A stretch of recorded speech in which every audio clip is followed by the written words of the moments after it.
আসসালামু আলাইকুম। আইপিএলের আজ ফাইনাল ম্যাচে টস জিতে ব্যাটিংয়ের সিদ্ধান্ত নেন সানরাইজার্স হায়দ্রাবাদ। আর টস জিতে ব্যাটিং নেওয়াটা যে তাদের বড় ভুল হয়েছিল সেটা হয়তো জানতেন না প্যাট কামিন্স। এবার আইপিএলে হায়দ্রাবাদের মারকুটি ওপেনিং দুই ব্যাটসম্যান ট্রেভিস হেড ও অভিষেক শর্মা দুজনই আজ মাঠে এসেই তড়িঘড়ি করে ফিরে যান, যা দেখে রীতিমতো সবাই অবাক হয়ে যান। শুরুটা ঠিক কোয়ালিফাই ম্যাচের মতো করেন মিচেল স্টার্ক। ম্যাচের প্রথম ওভারের পঞ্চম বলে মিচেল স্টার্কের বলে ক্লিন বোল্ড আউট হয়ে ফিরেন মারকুটে ব্যাটসম্যান অভিষেক শর্মা। অভিষেক বল বুঝে ওঠার আগে স্টাম্প উপড়ে ফেলেন মিচেল স্টার্ক। ঠিক তার পরের ওভারে এসেই নিজের প্রথম বল খেলেই ক্যাচ তুলে দেন ট্রেভিস হেড।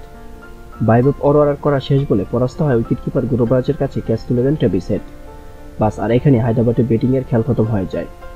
2 ওভারের মধ্যে হারিয়ে বসেন মারকুটে এই দুই ব্যাটসম্যানকে। আজ ফাইনাল ম্যাচে অভিষেক শর্মা 2 ও ট্রেভিস হেড করে যান 0 রান। হায়দ্রাবাদের সেরা দুই ব্যাটসম্যানকে আউট হতে দেখে রীতিমতো হতাশ হয়ে যান সবাই। কাবু মারান তো কোনো কিছু বুঝে ওঠার আগেই সব ভেঙে চুরমার করে দিয়েছেন মিচেল স্টার্করা। প্রথমবার অভিষেক শর্মার আউটের কষ্ট ভুলতে না ভুলতে আবার আউট হয়ে ফিরে যান ট্রেভিস হেড। আর এমন বিপদ দেখে গালে হাত দিয়ে মন খারাপ করে বসেছিলেন কাব্য মারান। দর্শকরা বেশ অবাক ও হতাশ হয়ে যান হায়দ্রাবাদের এমন ব্যাটিং দেখে। এই দুই ব্যাটসম্যান আউট হতে ফাইনালের আনন্দটা মাটিতে মিশে গেছে।